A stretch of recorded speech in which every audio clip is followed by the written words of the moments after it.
Assalamualaikum warahmatullahi wabarakatuh. Jumpa lagi bersama saya Bu Riza Fitrianingsih. Kita hari ini akan belajar bahasa Indonesia kelas 12 kurikulum 2013. Baik anak-anak sekalian, bagaimana kabarnya hari ini? Ya, semoga kita selalu dalam keadaan sehat walafiat, oke? Jangan lupa tetap patuhi protokol kesehatan untuk menjaga diri kita. Baik anak-anak, sebelum kita mulai, marilah kita berdoa terlebih dahulu. Semoga apa yang kita pelajari hari ini bermanfaat untuk kita semua. Al-Hadiniyah Sholihah Al-Fatihah.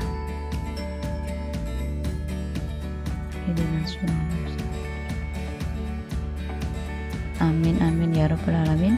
Bismillahirrahmanirrahim. Kita mulai ya materi pada bab yang pertama, yaitu tentang surat lamaran pekerjaan. Pada minggu kemarin kita sudah membahas kaitannya dengan mengidentifikasi isi dan sistematika surat lamaran pekerjaan.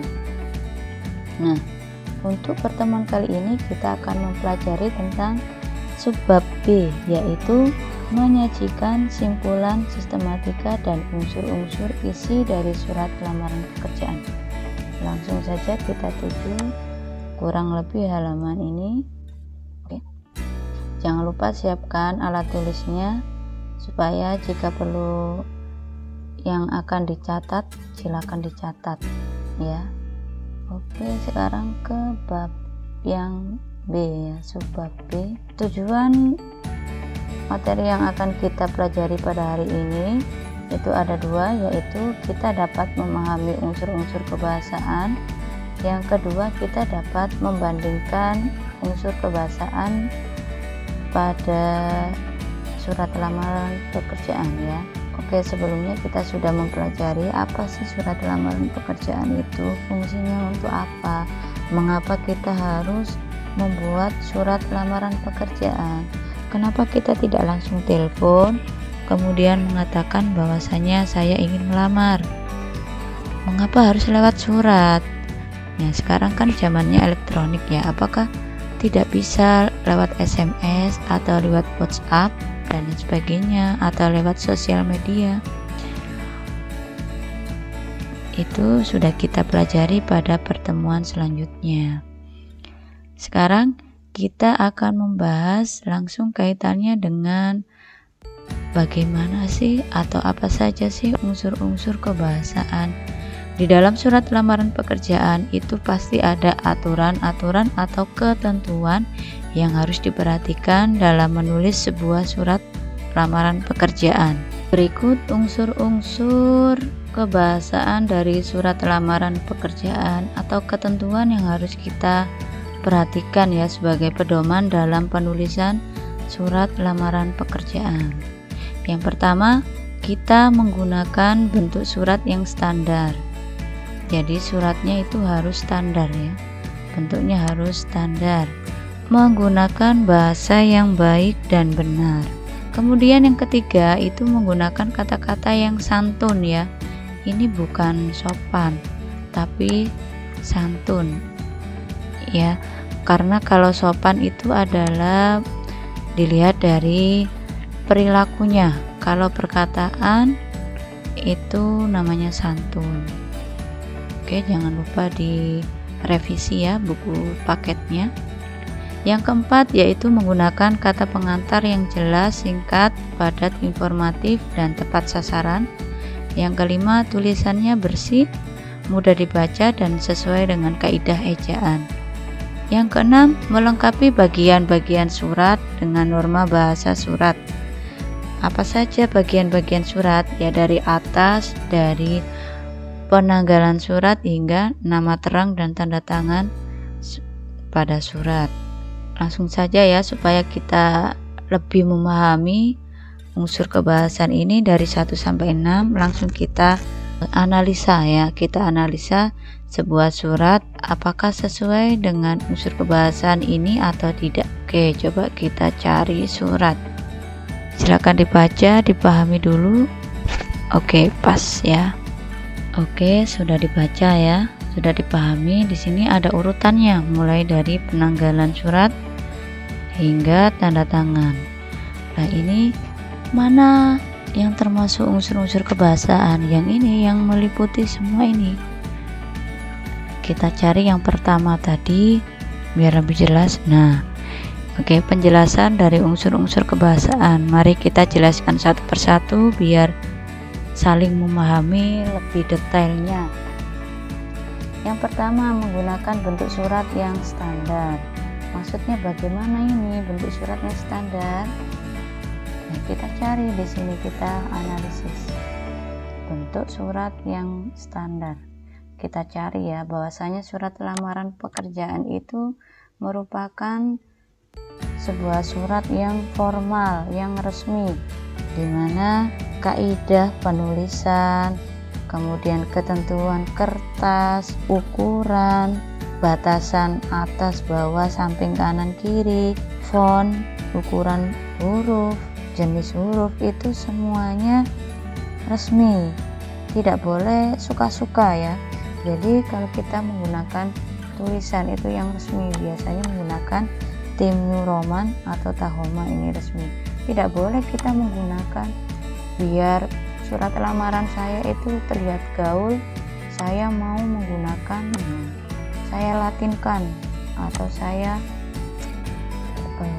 bikin seperti ini modelnya, tidak latin tapi seperti ini, tidak boleh ya. Jadi huruf itu harus standar, pakai New Roman atau pakai Tahoma, tapi umumnya biasanya pakai Tim New Roman. Nah, berarti di sini kalau menggunakan surat, bentuk suratnya standar, yaitu ketentuan umum. Jadi formatnya biasanya menggunakan F4 atau A4 fontnya. Kemudian menggunakan fontnya, ukurannya menggunakan 11 atau 12. Kemudian jenis fontnya, yang untuk garis tepinya biasanya menggunakan 3 ini biasanya ya, sebelah kiri ini 3, kebalik, sebelah kiri 3, kemudian atas 2, samping kanan 2, bawah 2, atau 3 semua, atau 2 semua. Itu biasanya ya bergantung pada instansi atau lembaga.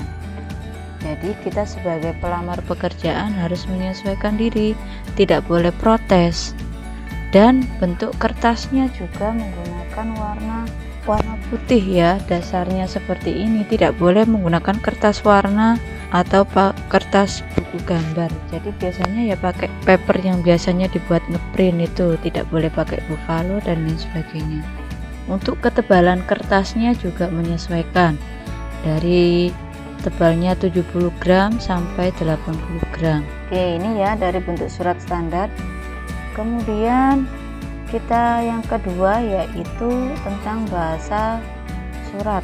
Bahasa surat adalah bahasa yang baik dan benar. Mengapa demikian? Kita harus menggunakan bahasa yang baik dan benar. Ya, namanya saja surat resmi ya. Surat resmi berarti kita harus menggunakan bahasa formal atau yang resmi sesuai dengan EYT. Nah, dari sini sudah dapat dipahami ya. Kita lanjut lagi sekarang yang ketiga, yaitu bahasa surat menggunakan kata-kata yang santun ya. Ini tadi, mengapa kita harus menggunakan kata-kata yang santun? Ingat, di sini kita posisinya yaitu meminta pekerjaan. Jadi kalau kita bahasanya meminta sesuatu, kemudian kata-kata yang menyinggung, ya kemungkinan terburuk ya kita tidak akan diterima. Oleh karena itu, bahasa surat itu mewakili bahasa kita ya. Dalam artian yang namanya pencari pekerjaan itu kan yang mendaftar tidak hanya 1-2 orang. Pastikan banyak orang yang mau menginginkan apa yang kita lamar. Misalkan di suatu lembaga ada pekerjaan desain grafis. Pelamar desain grafis itu lebih dari satu ya. Nah, ini yang harus kita jaga, yaitu tidak boleh menyinggung pihak lain, baik itu pelamar yang lain maupun dari pihak lembaga. Karena apa ya? Sekali lagi, posisi pelamar pekerjaan ini adalah orang yang membutuhkan pekerjaan. Jadi jangan sampai kita berlaku yang tidak baik melalui kata-kata atau bahasa kita. Tidak boleh menyinggung atau menyindir dan lain sebagainya. Oke, selanjutnya yang nomor 4, yaitu bahasa surat berisi kata pengantar yang jelas, singkat, padat, informatif, dan tepat sasaran. Coba kita cek ya. Berdasarkan informasi yang saya peroleh dari harian surat kabar pikiran rakyat dan lain sebagainya, ini merupakan sebuah pengantar ya, pengantar daripada surat. Kita menjelaskan, menunjukkan maksud dan tujuan kita dalam menulis surat lamaran pekerjaan ini. Ini adalah kunci awalan ya untuk kita mengajukan lamaran pekerjaan. Bahasanya itu juga harus ditata. Kemudian di awal itu harus apa di sini? Jelas, singkat, padat, dan informatif. Jadi tidak perlu bertele-tele bahasanya. Langsung saja disebutkan kalian itu menerima informasi dari mana sumbernya. Kalau di dalam contoh ini sumbernya dari harian surat kabar pikiran rakyat.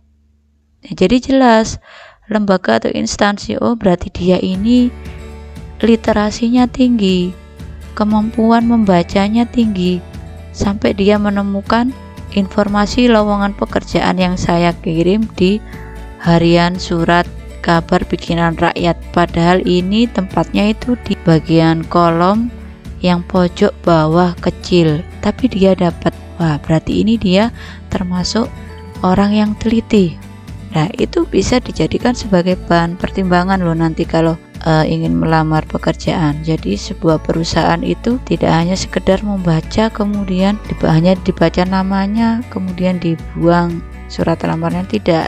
Karakter kita, kepribadian kita sekali lagi bisa dibaca melalui surat lamaran pekerjaan. Informatif dan tepat sasaran, ini namanya informatif ya, karena apa? Ya sesuai dengan apa yang kita informasikan.